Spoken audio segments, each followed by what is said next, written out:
big up the world. Bienvenue pour un nouveau numéro de Top Level. Ça fait un bail que nous, mais les Kawarolon, vous tous vous le connaissez à cause du Covid-19. Nous sommes de retour avant tout. Di balu ñëpp ak kullu muslim ñi ngi naan la baal ñu ak déwénati bu ren naree ñaaw yàlla mel ni déwén. Nous sommes ici pour voir des jeunes, ils sont pétris de talent, oui, j'assume, ils sont pétris de talent, ils se nomment Kangamtou, c'est pas pour rien, ils se nomment Kangamtou. Dañuy dugg ñu ñëw xool booy yi dund hip hop fàttaliku jamono. Nous sommes ici à Lac Rose, léegi-léegi ma ni ko. Nous sommes à l'intérieur du foyer de Lac Rose pour venir voir ces jeunes appelés Kangamtou. Comment bah Ndiabou bandi ban comment Jason Ndiabi instant bi après reprise ou comment dire si Covid-19 après confinement bi dama changé Ndiab quoi jël ko dégg nga gars xooleen Ndiab rang Ndiabou bandi si biir foyer bu Lac Rose comme je vous l'ai dit ma ñëw présenter leen des jeunes yoo xamante ni li ñuy def c'est du pur hip-hop parce que j'ai été témoin de certaines choses je les connais je dirais pas que je les maîtrise mais quand même xam naa leen let's go moment.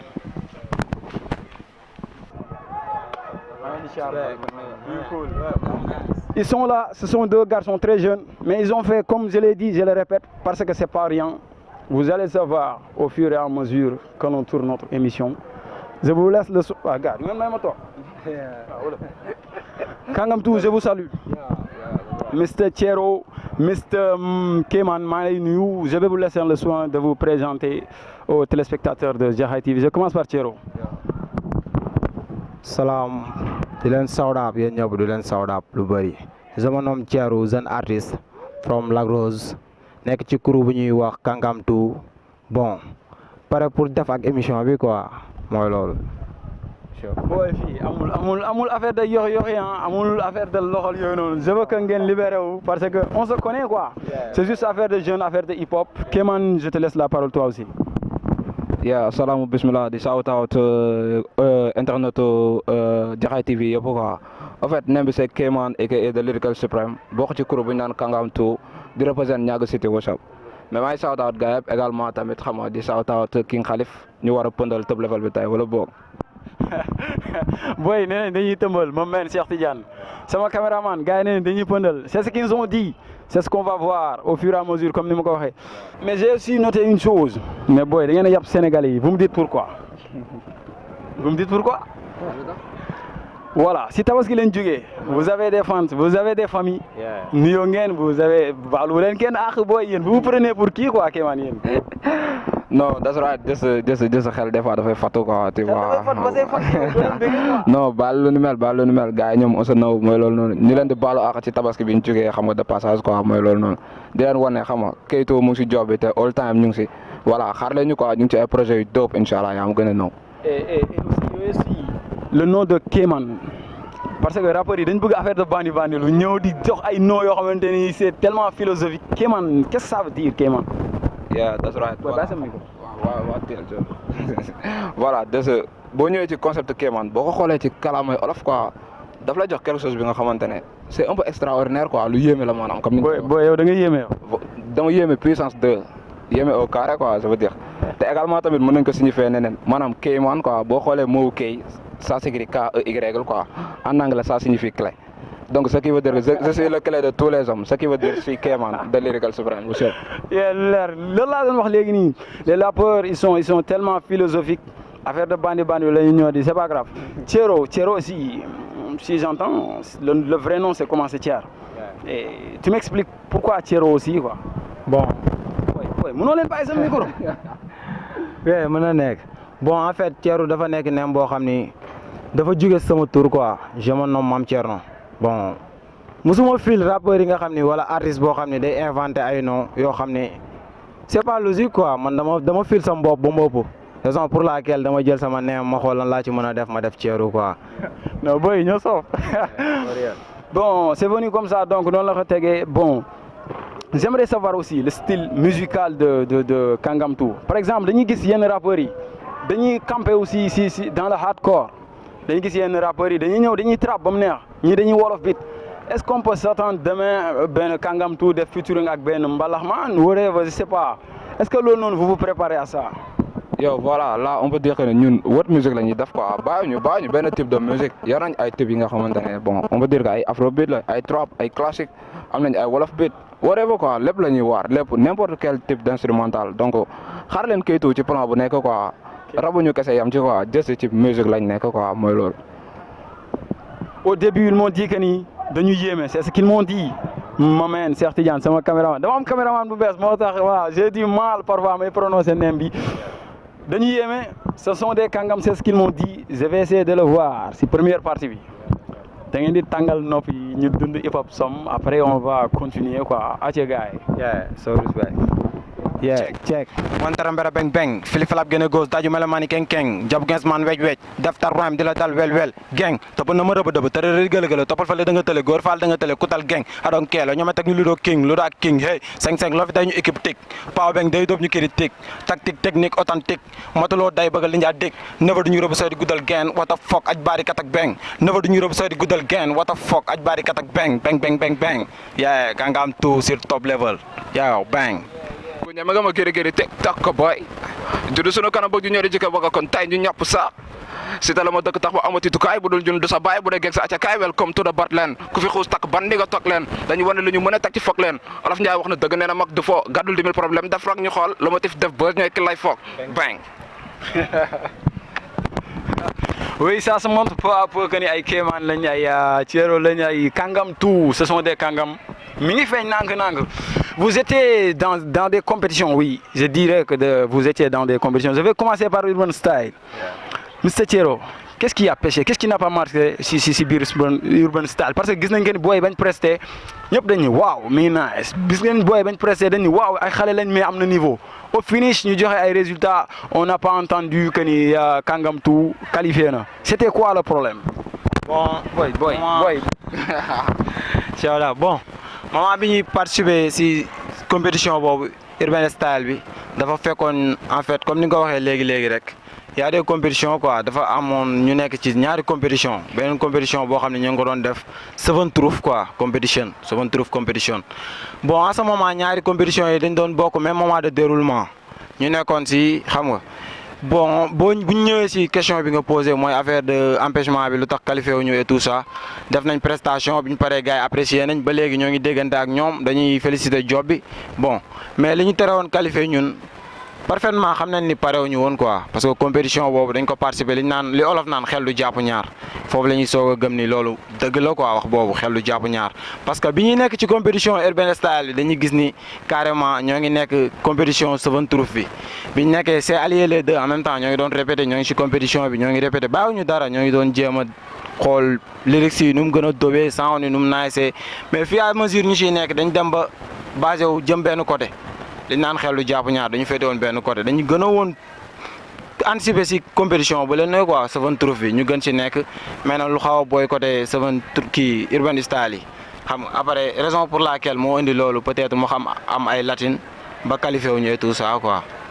Ok ils ont. voilà première début bon je veux dire que yombul woon quoi parce que demoon nañu fekk nañ fa xam nga suñu yeneen moromu MC yi également tamit xam nga mu nekk ay gars yoo xamante ne gars yi mën li ñuy def lañ xam nga affaire noonu. te également tamit am na leen lu doon jouer suñu bopp quoi comme ni ko Thiero waxee woon sànq Urban Style biñ perte fële na le quoi tu vois donc dañ doon sóoraale à chaque fois que ne fii il va falloir ñu prouver teg tànk wan gars yi que ne ñun dañu mën li ñuy def quoi mais bon de ce fait première dé bi ñu jàpp gars yi fete leen fete yi métti yaa mu gën a ñëw qualifié demi-finale mooy loolu. li ma si dégg aussi même dégg naa ba ngeen pressé ba pare yéen MC ñi ngi woon foofu noonu di taxaw di xaar résultat mais yéen da ngeen pressé après ngeen ñibbi quoi. bon voilà dañuy ñibbi lu ñu fay defati parce que ñun leer nañu ne ñun li ñu def force dañ ciy bokk. booy ñëw wane. bon juste suñ demee combat suñ dóoree li ñu dóor suñ assuré li ñuy def dañuy ñibbi amul toog foofu di xaar ay résultats wala affaire yooyu noonu quoi. déjà assuré woon nañ li ñu def xamoon nañ ne forcément dañuy qualifié quoi parce que gars yi fa nekkoon bon pour ne pas dire trop quoi ñun ñoo leen mën foofu sax du niveau quoi benn instant li may wax du niveau. Du niveau après ils ont été proclamés je sais pas deuxième ou troisième de leur poule ñu qualifié finale le jour de la finale Mr Thiero booy ñëw dégg naa yëngal foofu def prestation. Mr Thiero balaa may continuer téléspectateurs yi bëgg nañ gis gars yi. nañuy dem ñu seetaan seen vidéo buñ def mu tudd Xalima freestyle après nañ dugg ci concept bi juste ñu seetaan ko après ñu ñëwaat on va continuer.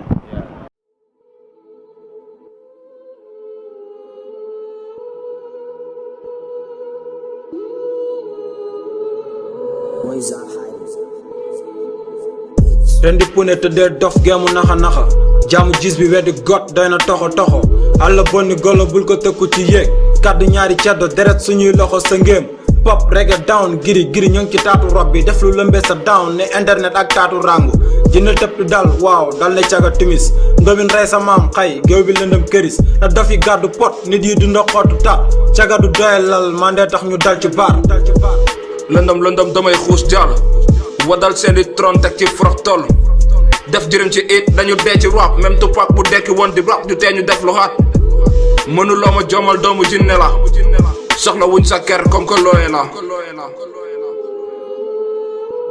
seetaan vidéo bu nice c'était Kangam Tour ñu seetaan ko mu nekk affaire bu am niveau nice Mr Thiero ma delluwaat ci sama question et le jour de la finale comment ça s'est passé le déroulement et au finish aussi lan la Kangam Tour am foofu noonu ils ont été éliminés ils ont gagné la compète je sais pas tu m'expliques le jour ji. En fait le jour c'était extraordinaire. xam nga dafa nekkoon day boo xam ne dafa compliqué woon si ñun. parce que qualifier final déjà yombul ci compétition. parce que da nga fay dem fekk fa façon artiste bu nekk. te tout que ni vu que ni Seven True label bu mag la compétition am da doon xaat parce que artistes yi dañ doon jógee fépp ay yëmbal xam nga Kër Massar et tout ça. mooy loolu mais jour bi ñu ñëwee affaire yi c'était un peu compliqué mais vu que ni ñun li ñu andi woon doy nañu dañ ci basé wu dañoo amoon confiance totale parce que biñ ñëwee xam nañ ni buñ percé gars yi percé niveau day génn différence day feeñ foofu noonu. moo tax mosuñu si tiit benn yoon mosuñu si tiit biñ presté ba pare dañ dem nekk si yeneen ñoo ngi doon construire ay café Touba genre dañ ciy soulager quoi parce que xam nañ ne liñ def aussi tamit parce que joxoon nañ ko gëdd bi par rapport ak Urban Style parce que dañ ci nekkoon feenee ñu dem presté. génn comme ni nga ko waxee ñu génn deuxième tour après ñu xam ni carrément lii nag waruñu teggi tànk parce que boo defee benn da ngay ñaan yàlla déwén nga teg beneen xam nga jour bi loolu la ñëw ñu appliqué vu que ni répétition yi dañ ko fonk woon xam nga job bu métti bi dañ ci tënkoon suñ bopp dañ ni lii duñ ko ñàkk bakkan lañ ciy def bon le jour ñu ñëw presté jël final bi c'était benn chose boo xam ne duñ ko mës a fàtte suñu live parce que li ñu gën a marqué suñu live si la bokk parce que génn si NG bi fii nii dem représenté ko c'était la première fois te dañ dem ñu remporter victoire indi ko fii nii xam nga dañ ci feeroon quoi ba léegi nii mooy loolu noonu loolu duñ ko mës a fàtte. moom l'a annoncé au début de notre émission ils ont fait une très très grande chose comme je l'ai dit dañ am début bu un début récent dans l'hip-hop galsen juste 2 ans dans le game dem seen première compète ils ont été finalistes ñu gagné ko bon après la finale aussi il y a eu des promesses il y a eu des choses yoo xamante ni dañ leen ko digoon et tout parce que ku jël compète aussi miser ci énergie miser ci mbind en retour war nga am dara et lan la Kangam Tour gagné après la compète. bon voilà juste compète bi biñ ko gagné ba pare bon toog nañ après une semaine après ñu ne nañ doxantu label bi nga xamante ne ñoom ñoo tegoon compétition bi ñu leen di shout out au passage waa Seven True Entertainment xam nga ñu dem ceene toog waxtaan ak gars yi quoi juste dañoo tegoon au début que ne compétition bi ku ko gagné dañ lay jox benn EP quoi EP de 600 benn clip vidéo truc du genre quoi bon voilà juste vu que ñun ñu ngi doon soogay dugg ci game bi juste 2 ans lañ ci def quoi donc on a jugé nécessaire que ne jarul ñu yéexamte suñu dara quoi donc va falloir ñu dem toog wax ak gars yi quoi ne leen EP boobu noonu dañ koy kale d'ailleurs gars yi xaar leen ko c'est bientôt mu ngi ñëw comprends nga léegi ñu teg ak gars yi expliqué ak ñoom xam nga pour ñu mën a commencer ay projet quoi yoo xamante ne ay projet intermédiaire lay doon quoi benn instant xam nga parce que nit balaa ngaa ñëw di songu benn genre projet bu mag il va falloir nga def ay projet intermédiaire prouver quoi benn instant xam nga loolu lañ jugé woon nécessaire raison pour laquelle ngeen gis ay xalima freestyle xam nga truc du genre gars yi également ñu ngi doon gis ay jéggi siraat freestyle business yu demee noonu quoi jéggi siraat nag li tax gars yi gisuñu ko xam nga mooy business de feebar bi fi am nii xam nga coronavirus bi truc du genre affaire de confinement xam nga rek la quoi benn instant moo tax ñun xam nga mënuñu woon doxal suñu projet ak carrément quoi comprends mais jéggi siraat bi xam nga gars yi xaar leen ko presque mooy sunu next projet quoi incha allah buñ paree ci xalima freestyle yi quoi mooy loolu. ñu dig leen EP ñu dig leen vidéo mais à quand est-ce que mën nañ d'ici 1 mois d'ici 2 ans d'ici 3 mois kañ leen mën a xaar exactement projet boobu noonu. en fait projet bi bu nekkoon amul ngant quoi dañ naan nit ki da ngay tracé suñ borom di tracé. mën nañ ni tey pandémie bi moo tax gars yi jotuñu si mais prévoir nañ ni mu génn ci mois août bii nii quoi mais vu que ni tamit da ngay tracé god di tracé xam nga ñoo ngi ñaan daal xam naa fii ak ne du yàgg quoi du yàgg ñoo ngi ci job bi te aussi bëgg nañ def benn affaire bu qualifié moo tax bëgguñu ci yàkkamti quoi mais next time rek nañu gars yi may sometime ñu nekk ci EP bi xam nga genre du truc après mu dóob ñu génn gars yi flow ko mu nice quoi. Mister sama caméraman bu bees bi tour bi j'ai un problème Mister Cheikh Tidiane waa ñàkk ay défaillant lañ dañuy sot quoi je vois derrière des gars yoo xamante ni am nañ link ak booy yi ils sont toujours ensemble jëlal ma ñaari défaillant yi la ñu ngi ne la c'est waa High Lyrical tous ceux qui sont derrière ils ont apprécié pour une deuxième partie aussi da ngeen may mayaat classique parce que man daf may faj quoi moment mais booy loolu léegi loolu di yéegee nii sama kaw di ma booy wàcc de. waaw parce que classique dafa war a xaay quoi. ah lu xaay ngay joxe. let's go. ok boobu ba léegi ñoo ngi tëb boobu ba léegi ñoo ngi tëb di dal di wax di dem bàyyi ma képp ma ak xar fi ñaar wax di doon fi benn fii coole fi ne rek wante duñ ci leen kii di ko topp ci géewu rap di nga dugg ci ten rak duma sa mappandoo brami ni lay fële fu ne maa ngi ci ak sakkadoo microphone check boobe sol na benn laafa MC di tëb di dal mu suqi seeni laafa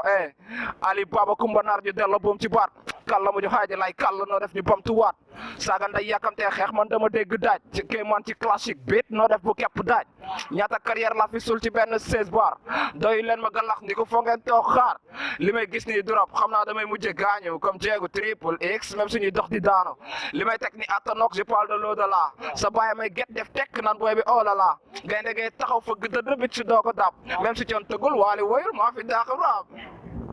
waaw check luñ fiy teg du yaa koy teggi ni taatu lili joor rab bu xaay bi lay soppi ay air mi fly ni hélico dañoo dee ci rab xoolal rhymes taatu mandumbe réew ba daf ci rhyme rab ba dee ci rëm jommi ngeen xaay fa laay foog seen i écoog seen i 16 bar te sa aada yéen bi kil sa MC rëm mu toog xaar rab bu tëpp na ma fëq nopp yàq gem bi xamoo gat di rajji mu daw bàcc ci teen bi xaay ndal di sóoru miiru wis geemu caporal la ñeddil grat ñu génn liif wu cob sa MC benn gën di xiif waaw tit laa reere biig defal tat ñu génn chic wu dundu undu yoole ngaa ka def lu tarki ndaa kil sa maara ga sa kambu soogay joblu déeb yaa kil sa maara ga sa kambu soogay joblu déeb yaa je dis bang je dis wow parce que mi ngi nice classique daf may faj c'est mon affaire gars yi ça a pris du temps vous me dites quels sont les objectifs de Kangamtu dans le hip-hop et après le hip-hop aussi. bon voilà déjà Kangamtu am na ay objectifs yoo xamante ne dafa précis quoi déjà mën naa ne loolu mooy suñu raison wu wëkk quoi benn instant xam nga déjà tey jii bëgg nañ bokk ci ñi nga xamante ne tey jii dañuy jiite ci game bi quoi te incha allah noonu lay demee comprends nga te ça sera pas ñun kese quoi parce que tey jii bëri na ay grands yi nga xamante ne ñu ngi ci suñu ginnaaw quoi y compris High Lyrical xam nga tey jii ñoom depuis jour bi ñu commencé rap depuis bi jour bi ñu commencé rap laa xam nga gars yi ñoo jàpp suñuy loxo ñoo ñu teete tey ba fi ñu toll nii quoi donc loolu moom nice quoi également ak yow tamit defe yaa nga benn instant mooy loolu noonu mais xam nga saa yi jàpp na si wóog bi quoi xam nga moom suñu conseiller la ba suñu lépp la quoi benn instant xam nga ak yeneen grand yi ay fois truc du genre quoi xam nga également tamit suñu staff ñu ngi buux benn instant comprends nga xam leen ne nag ñu ngi ci yoon bu gudd xam nga te incha allah dinañ atteindre objectif yëpp quoi incha allah di ngeen dégg kayitu fu sori loolu mooy objectif bi quoi. Avant de dire bye bye, j'aimerais juste savoir aussi une autre chose avant que ñuy bàyyante. Qu'est-ce qui cale votre hip-hop ici à Niaga? Parce que whatever si yeneen site yi bu ñu demee ils ont des représentants très huppés dans le hip-hop galsen et Niaga fii nii Kangamtu la ñuy dégg parfois ñu dégg High Lyrical du jàll à partir bi boobu noonu quel est le problème de Niaga? ici le problème en est que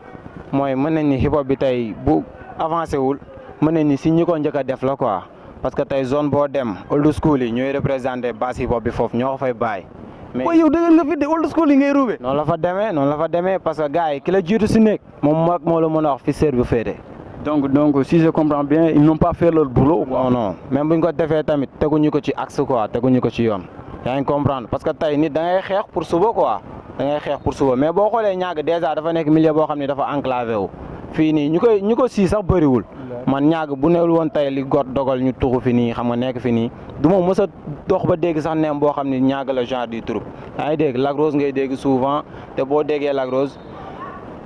da ngay dégg ne il la wala genre business boo xam ne pour dem visite la wala genre yooyu quoi genre du truc mais niveau rap bi fii moom dafa faible quoi c'est tellement faible parce que fii nii xam nga rek pour nga dégg fi hip hop concert bu fi amee ren bu amaatee déwén la xam nga foyer bi fi ñu nekk nii moo nekk nii mais gis nga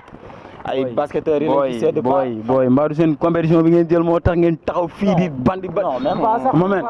non demeewul noonu sax déjà là buñ bëggee wax ci niveau hip hop NG quoi comme ça ay lu mu souligné sànq grand frère yi nga xamante ne ñoom moom lañ fi bàyyi woon quoi booy inconscient moom lañ continuer di def nii quoi jël ku nekk génnee sa woon classe sa morom génnee sa woon classe sa morom loolu lañ fi nekkee quoi en fait li ñuy def mooy consommer local quoi benn instant man noonu laa ko gisee quoi comprends nga jës également tamit gars yi yombalool ñu business bi quoi parce que fii nii xam nga gars yi kooku laaj dina la ko wax quoi ñun yombaluñu hip hop bi carrément quoi jës boo fi bëggee teg show sax balaa ngaa lijjanti autorisation da ngay dee comprends nga parce que gars yi considéré wuñ MCC quoi imaginel fi ñu nekk nii xoolal foyer bi c'est fait pour la culture quoi benn instant mais lan nga fi gis luy représente hip hop amul jës fii salle bi moo fi nekk sont faits pour les blowmen dugg soirée party truc du genre fait basketteurs yi ko moom leneen ak leneen donc pourquoi pas ñun MCC sóoraale wuñ ñu quoi alors que ñun dañuy génne te drapeau ñaag bi ci biir quoi benn instant donc loolu également tamit gars yi ñu bàyyi ci xel quoi ñu bàyyi ci xel te xam ne ñaag hip hop ñaag dañ ko war a dégg feneen fi ñuy dégg yeneen dëkk yëpp quoi ñun ins bi loolu lañ nekk di waar quoi te incha allah ñu ngi ci kuñ ci fekk si nag di nga ñu fekk si biir kuñ ci fekk si également tamit what the fuck quoi ñun lijjantiwuñu la aussi. C'est un appel que je lance à nos autorités nañ jàppale hip hop Galsen en général mais nañ jàppale aussi jeunes yi génnee fonds yi jox booy parce que c'est un problème bi moo xamante c'est très récurrent nu ma koy gis lu bari booy ils ont véritablement de problème pour teg seen i projet fii nii pour teg seen i show dañuy topp si mairie yi di daw c'est pas normal c'est un appel que je lance à nos autorités surtout si maire yi nañ jàppale booy parce que li ñuy def mën nañ ko après ça je vais vous laisser aussi le soin de ñi leen di béggee seen i famille seen i fan remercier aussi votre staff parce que c'est pas facile des jeunes yoo xamante ni ils ont fait que 2 ans dans l'hip-hop ils ont gagné une compète c'est pas facile donc dama leen di bàyyi ngeen remercier tout le monde après voilà ngeen tàngalaat som nopp yi après ma ñibbi quoi. Bon mes derniers mots c'est simple di féliciter gars yi nga xam ni ñoo ngi jàpp ci job bi xam nga di leen wax ni tamit respect quoi xam nga gars yi nga xam ne ñoo ngi ciy jàpp muy grand frère yi muy staff bi et tout ça quoi surtout suñ staff ñoo ngi jàpp ci job bi bu baax tey suñ demee ba xàddiwuñu am baat fii nii grâce à ñoom quoi di soodab tamit ñi nga xam ne mooy groupe bi ñuy wax Highly Regal xam nga bon fii bëri na MC quoi mais du ñàkk tey boo leen nekkee ci benn terrain xam nga ñoo xam ne ñoom ñooy say wóor ni nga quoi ñi nga xam ne tey ñoom nga mën a dis yenn affaire yi quoi di leen remercier dañuy jàpp ci game bi lu bëri xam nga bu dee côté chanson yi xam nga ku la jiitu daal ci néeg moo lay wax fi seet bi féetee ñoom di leen shout out de passage quoi aussi tamit di kontaan ci business bi nii quoi muy top level bii nii xam nga di ñaan job bi gën a avancé ñoo ngi gis affaire yi facilul quoi parce que tey li genre mel nii dafa jafe quoi dafa jafe xam nga tey gars yi di la représental ngay teewal genre business yi di leen féliciter quoi job bi moom moo ngi nice quoi di leen féliciter bu baax. jaajëf Mr Thiero qui remercie Top Level et qui remercie toute l'équipe de Jaxaay TV Mr Kéman aussi je te laisse le soin. yeah that's right balaa ñuy remercier kenn dañuy rafetlu initiative Top Level bi nii quoi entreprise par King Khalif quoi benn instant xam nga affaire bu nice la quoi xam nga ñëw représenter hip hop bi nii xam nga teewal gars yi quoi xam nga gën a noonu mooy loolu noonu xam nga waaw di shout out également waa Jaxaay TV yëpp bon également dañuy shout out suñu famille quoi suñu gaalay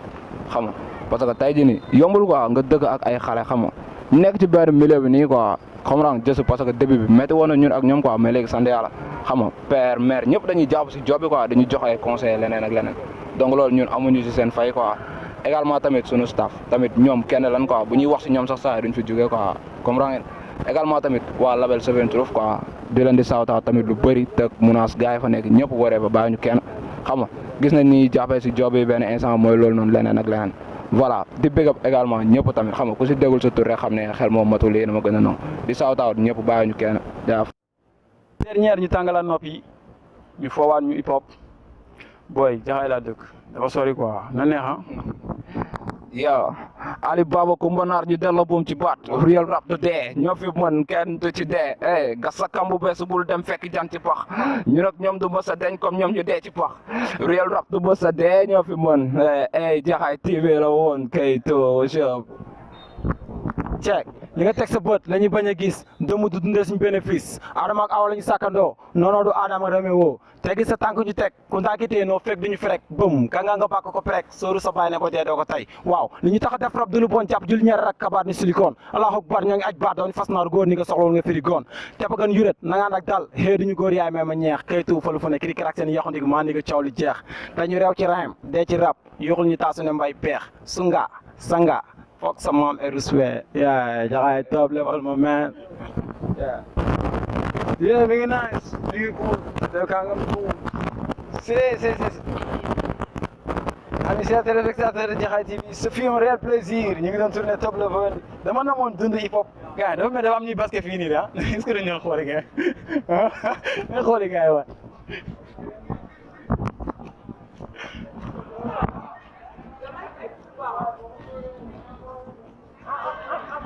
si biir foyer bu comment dirais-je bu ñàkk ma meen Cheikh Tidiane bég si yow kontaan si yow ma meen affaire mi ngi doon nice affaire mi ngi doon cool c'était très nice ma meen job bi nice na namoon naa teewaat microphone dund hip hop c'était Kangam tout c'était King Khalif quand c'est King Khalif c'est top level quand c'est top level c'est King Khalif di remercier sama nouveau caméraman ma meen Cheikh Tidiane mi ngi doon nice juum naa fi soxla naa fi café mais après gars yi comprendre nañ ma mi ngi doon nice je remercie toute l'équipe technique de Diakhaty va savoir Lamp Dame Sène ma meen Milk Sadibou Ba Harim Fall whatever gars yi yëpp waa Diakhaty maa leen di char ñu jàppoon si liggéey bi comment dama sañse nag ah gisoo loolu j'étais habillé par mon propre petit frère Omar Sy Diop je te remercie big bro et je te dis ciao gars yi ñu ngi ñëwaat dans top level